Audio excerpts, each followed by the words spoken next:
we're in Melbourne, and we're a little, we're a bit delirious, honestly. We finished the show, the tour last night in Melbourne, and it was a gorgeous night. But we went to a gallery in the last few hours just to kind of change the scenery, and we just said goodbye to our tour crew, and we both said we feel completely out of it. But if we don't do this today, we're flying home from Melbourne tomorrow, and we didn't want to do it remotely from Zoom. So we're going to plow through our deliriousness. But yeah, we've just done like a 3.5-week Australia and New Zealand tour. And it's just a lot to take in. It's a lot to take in. It's going to take some time. So the only stable thing on this video may be the wall behind us. The wall behind us, yes, yes. And you know, about 2 weeks ago, I reached out to you all and said we were going to do this, and would any of you have any questions for us about the tour or about our work together? And firstly, I just want to say thank you for all the lovely questions, but also some of you didn't ask a question, you just sent a really nice comment. So I won't be reading those out, but... Why not? Because they're about me, right? No, they're not. No, they were often about both of us. Don't worry, I'll read them to you later. Good. If you weren't with us on the Australia tour, I explained to everybody from the stage, have you heard of a HSP, which is a highly sensitive person? Many of us identify with that. Davor is something different. He is a HSE, high self-esteem. High or huge? Huge, sorry. Huge self-esteem. During the tour, we came from high to huge. Oh, I knew it would be trouble doing this with you. Okay. I'm still respectful. Was that disrespectful? No, you weren't disrespectful. Well, we've got time yet. We've barely started. Let's start with a question. Okay. This is from Patricia. I attended the Adelaide show, and he doesn't know any of these questions, by the way, because I have to do all the preparation work. He just wants to come in and sit down. So he's completely spontaneous. I attended the Adelaide show and loved seeing Lee and Davor. The evening was wonderful. I just wish Lee had come to Perth. Is Perth part of this country? I need to speak my truth from the heart. I believe that Perth is always forgotten in WA, but I feel that there's something special coming for all of us and for WA. I love you all.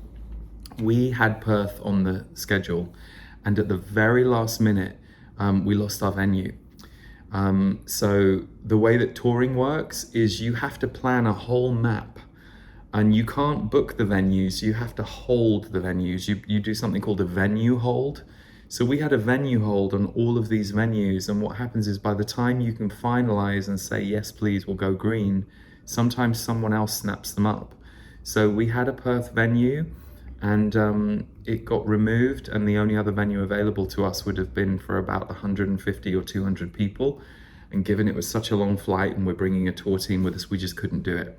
However, we are planning Australia for, touch wood, next September and early October, and I promise you Perth will be on it, and we'll have a lot more lead time. So, but thank you for speaking your truth. Because also this tour was basically organized as it went. Like first we just thought it's going to be America and Canada, and then we added Europe, and then we added New Zealand and Australia. So those times in which we could hold the venues was pretty short, and that's why it happened. But next time, no, for sure. And I really pushed for us to do Australia because you know, but yes, and we didn't have as much time as we will now, because now we're planning a 2026 tour for all 3 territories that hopefully will run between about March and the beginning of October in different legs. So good. I have a meeting about it on Monday after a day of recovery.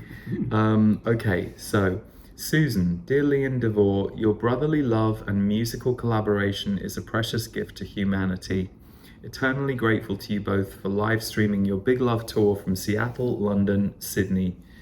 Since Boston is Davor's old stomping grounds from the early days at Berkeley, will you consider tour dates here on your next tour in the USA? As a Boston local and an active member of your Portal community, I'd be delighted to assist in any way you're planning concert dates here.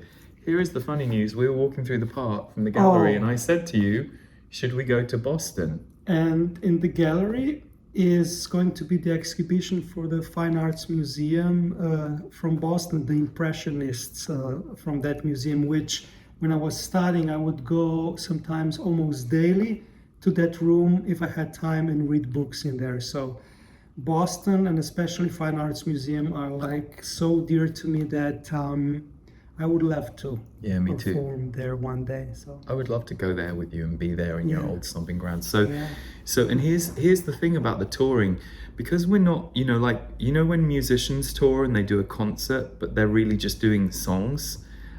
They can do 4 or 5 shows a week. I mean, it's a pretty brutal schedule, but they're often in a tour bus. I'm very clear that I can't do this more than 3 nights a week. We have once done 4. But because what we do, not only is it like a 3.5 hour experience with an interval, it's energy work. And so we can really only do 3 a week. And we've kind of figured that maybe next year we're going to go for 4 to 5 week tours, which is longer than we've done this year. So it's all going to depend on how many places we can fit in. In theory, I would love to. But it's balancing the work I do for my online communities and touring, and we're figuring it out. But I would also love to do Philadelphia. I love Philadelphia, but a lot of the time I often see on social media people saying, why aren't you coming here? We do the best we can, and we hope that those of you that really want to be there will travel to see us when you can. And we're always amazed how many people put their hands up that they've traveled from outside the city. So thank you to those of you that travel. We're doing as many as we can, and we will continue to increase and trust that we're always doing as many as we can. And there's one other thing why we can do only 3 a week. It's not just the energy, that you open up to, but it's also the voice, because Lee goes through 3, sometimes it's usually 3 hours and 50 minutes of switching into a singing voice, speaking voice, channeling voice, meditation voice. So that's a lot, like the chords get a lot of different positions. For instance, if you're just a speaker, you are in one position. If you're just a singer, you stay in one position and it's warmed up. When these positions are quite different, so it's also, we have to be mindful that, after 2 weeks, we cannot do our best anymore. So that's also one of the reasons why we want to be mindful of that. So that's also why we choose to live stream, because that way we can bring people from the comfort of their homes. And also I recognize not everyone can afford to come to a show or travel, or so the live stream is a great way of bringing everyone into the live experience.